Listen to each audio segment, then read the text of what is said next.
Sa ngayon, na halos araw-araw, kung makita nyo dyan sa Quad Committee ng House of Representatives, na araw-araw binubugbog tayo. Hindi ako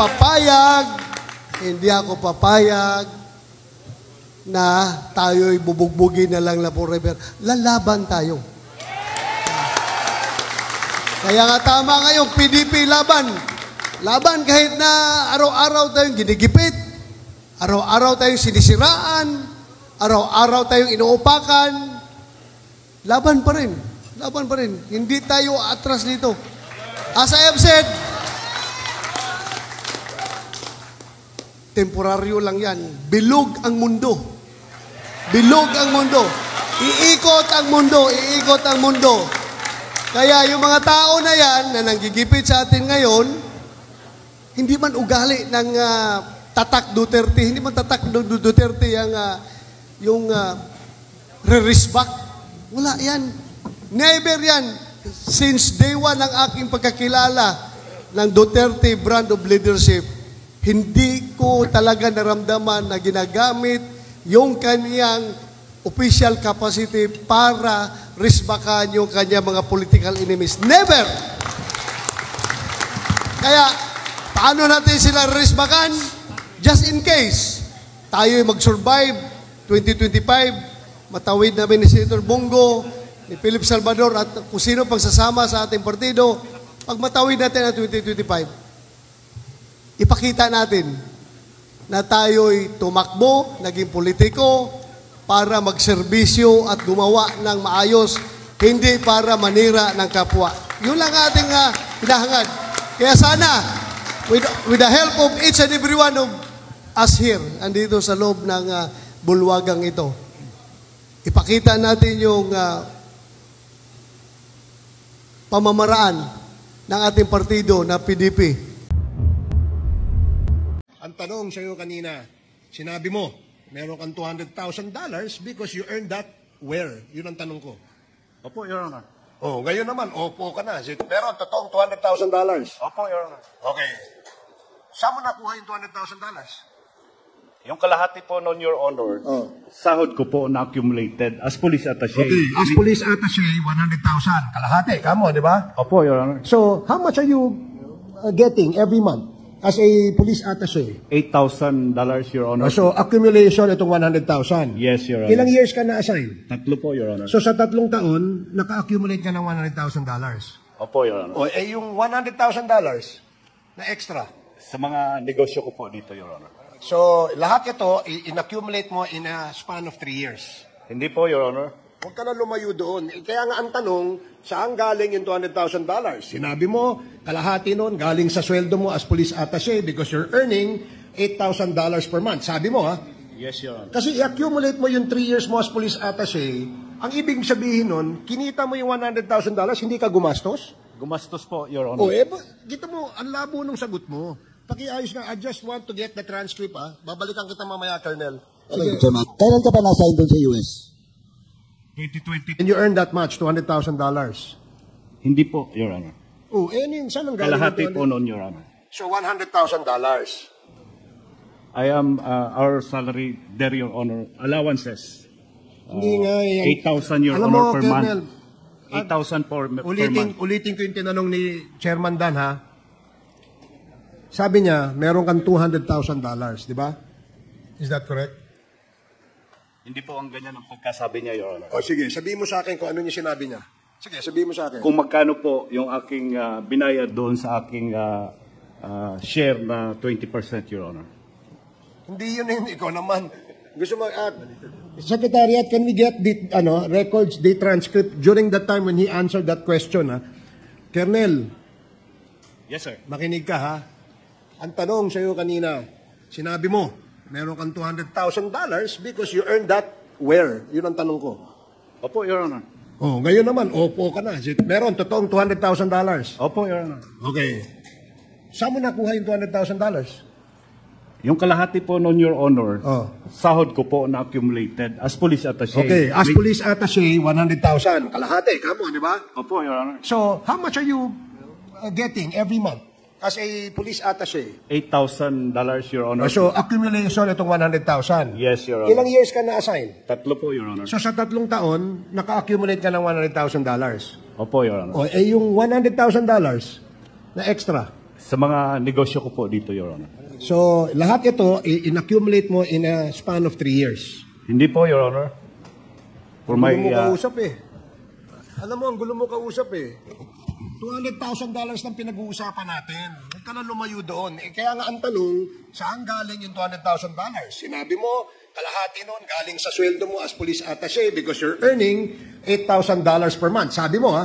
Yes, Your Honor. Kasi i-accumulate mo yung 3 years mo as police attaché, ang ibig sabihin nun, kinita mo yung $100,000, hindi ka gumastos? Gumastos po, Your Honor. O kita mo, ang labo nung sagot mo. Pakiayos nga, I just want to get the transcript ha. Babalikan kita mamaya, Colonel. Sige.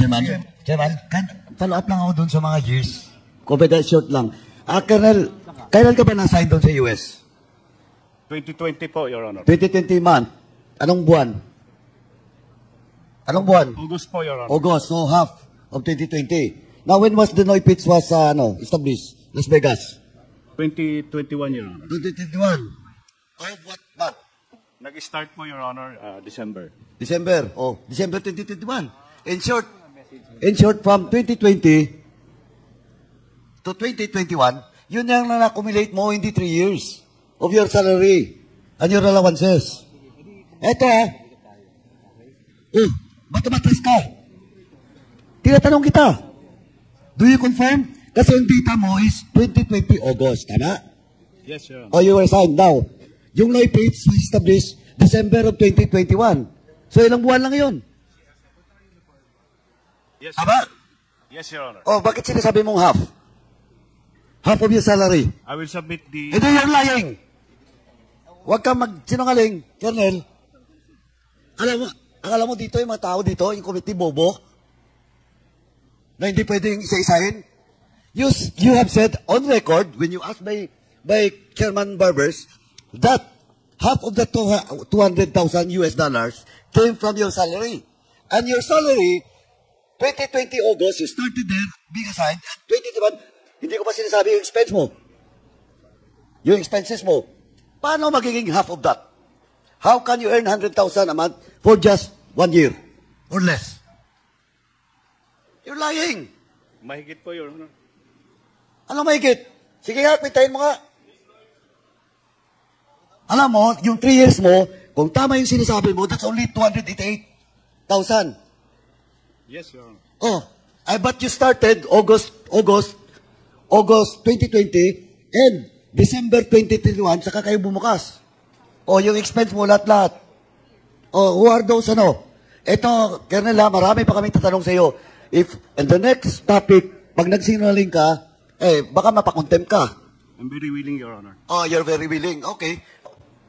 Ito last na lang to, Colonel kasi pag nagsinungaling ka, lalabas na nagsinungaling ka.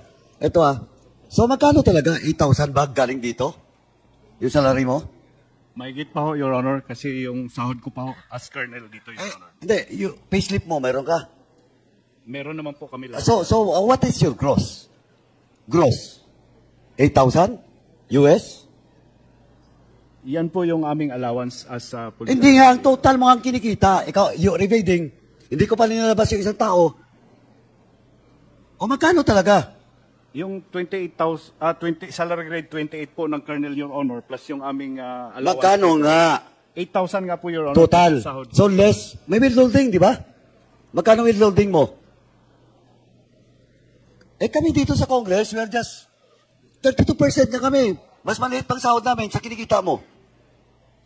Oh, magkano?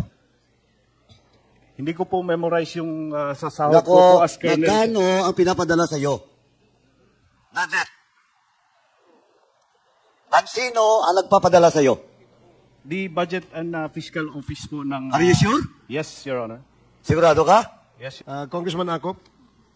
Thank you, Mr. Chair. Colonel Villela, meron bang pagkakataon na hindi lang yung sweldo mo ang natatanggap mo? Yes, Your Honor. Yes. Kanino galing yung hindi kasama sa sweldo mo at saka MOE na natatanggap mo through the diplomatic pouch ng Directorate for Intelligence? Yung sahod ko po na dito, Your Honor. Yung sahod mo. Yes, Your Honor. Yes, and magkano po yung sahod mo noon in terms of pesos? 120,000, Your Honor. 120,000. Mr. Chair, may I request the presence of Police Captain Anova here as a resource person? Is Captain Anova present? Do you know Police Captain Anova, Colonel Villela? Yes, Your Honor. And Madam Garma, do you know also Police Captain Anova? Yes, Mr. Chair. Yes. And who is Police Captain Anova to you, Colonel Villela? When he was PNCO, Your Honor, lagi pong nagtatambay sa akin, Your Honor. Lagi ko pong nauutosan ng errand, Your Honor. Nauutusan ng errand. Nung siya po ay hindi pa opisyal. Tama po. Yes, Your Honor. And was he ever assigned as your driver? No, Your Honor. No. Pero hindi siya, yung mga errands, siya ang inutusan ninyo. Pag may pagkakataon po siya, Your Honor. Yes. Ang Yes. tanong ko lang naman kung nautusan mo eh. Yes, Your Honor. Yes.